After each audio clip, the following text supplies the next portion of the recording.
Olá, boa noite. Eu sou Maíra Mayan, graduanda do curso de farmácia da UniFG. Hoje, nós iremos apresentar um trabalho referente ao Programa Educacional Interdisciplinar PEI.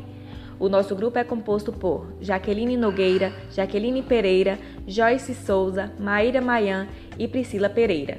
Os orientadores foram Gustavo Viana, Jader Donato e Raimundo Faria. Neste contexto, o tema proposto à nossa equipe foi os benzodiazepínicos.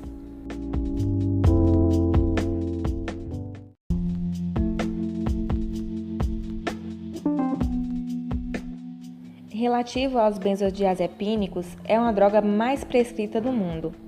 Dessa forma, é utilizada como um ansiolítico e hipnótico. Vale ressaltar que essa classe farmacológica ela é utilizada para tratamento de insônia, também é um fármaco amplamente utilizado em tratamento de ansiedade. Surgiu em meados da década de 1960 e neste período o diazepam ele se destacou, sendo um dos fármacos mais utilizados no mundo.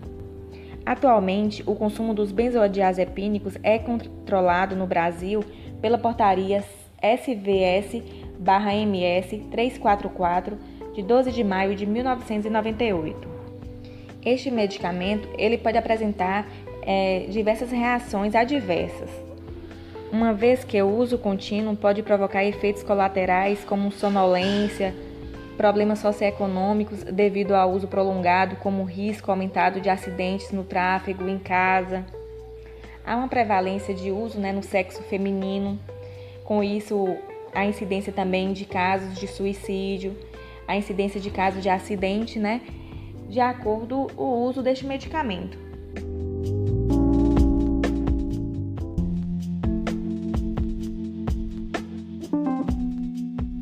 Aqui são alguns exemplos dos medicamentos benzodiazepínicos. Desta forma, a venda desses medicamentos só ocorre com a prescrição médica e só podem ser vendidos com a receita azul. Essa receita azul ela fica retida na farmácia. Exemplo desses medicamentos é o diazepam, o clonazepam, e vale ressaltar que o abuso deste medicamento pode causar dependência.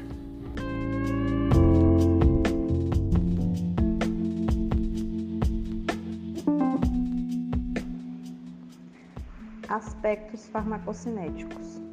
Mecanismo de ação receptor GABA. O mecanismo de ação se dá pelo aumento da transmissão do GABA, que é o principal neurotransmissor inibitório do sistema nervoso central.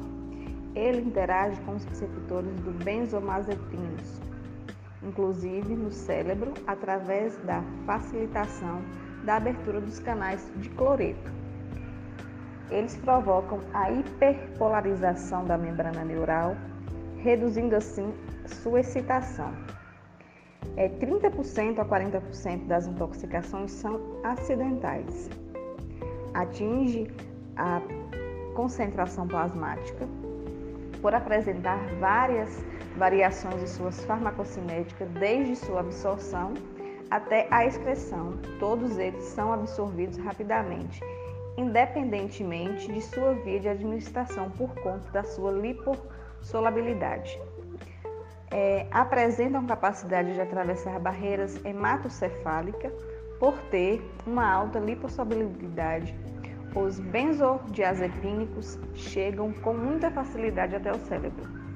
Os benzodiazepínicos têm, em geral, metabolismos hepáticos preferenciais através da oxidação pelas enzimas do citocromo, que são P450, 3A4, 3A5, 2B6, 2C9, 2C19 e 1A2.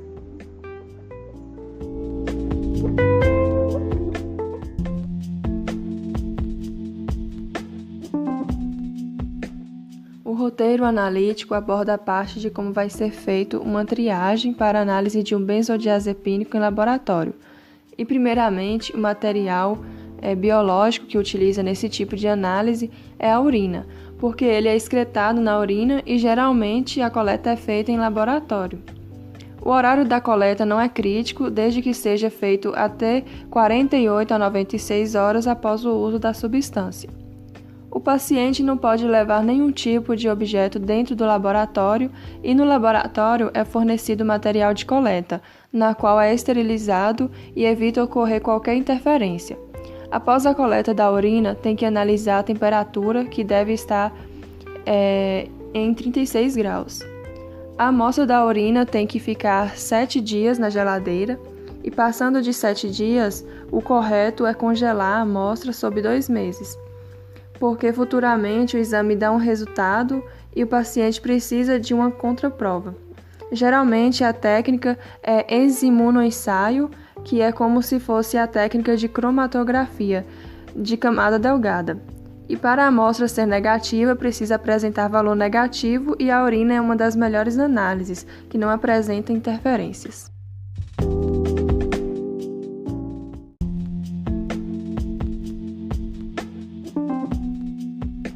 No processo de amostra biológica, geralmente é sangue, soro, plasma, cabelo, unha e urina.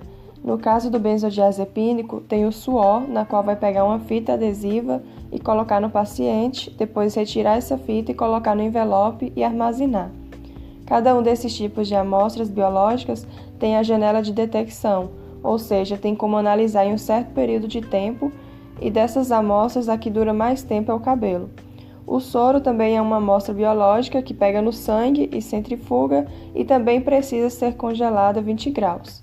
A urina, por exemplo, aparece depois de 24 horas após tomar a droga.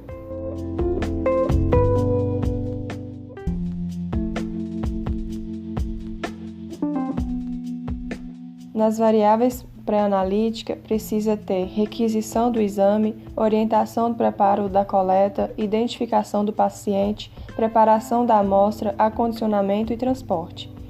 A orientação do preparo de coleta é todo o processo de coleta do paciente. A identificação do paciente precisa verificar se aquela amostra de urina está batendo o nome do paciente, idade e a data de coleta com a ficha do paciente.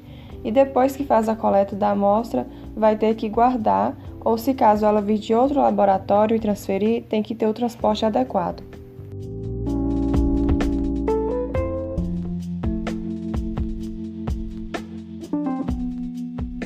A variável analítica consiste na execução da técnica para análise dos benzodiazepínicos, que podem utilizar os métodos cromatográficos e a espectrofotometria.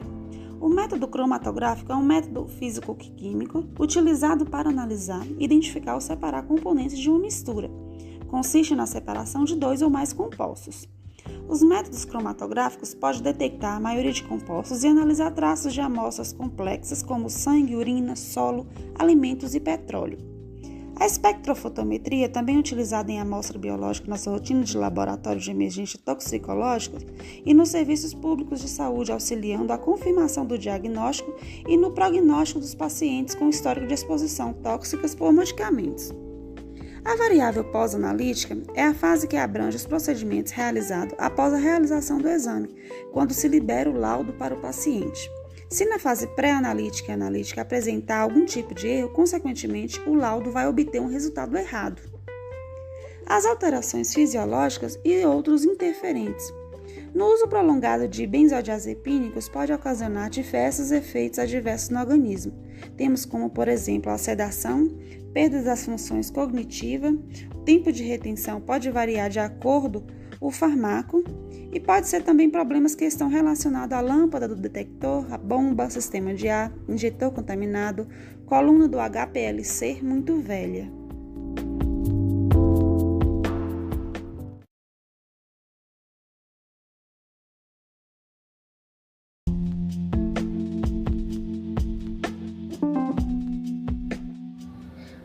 Obrigada.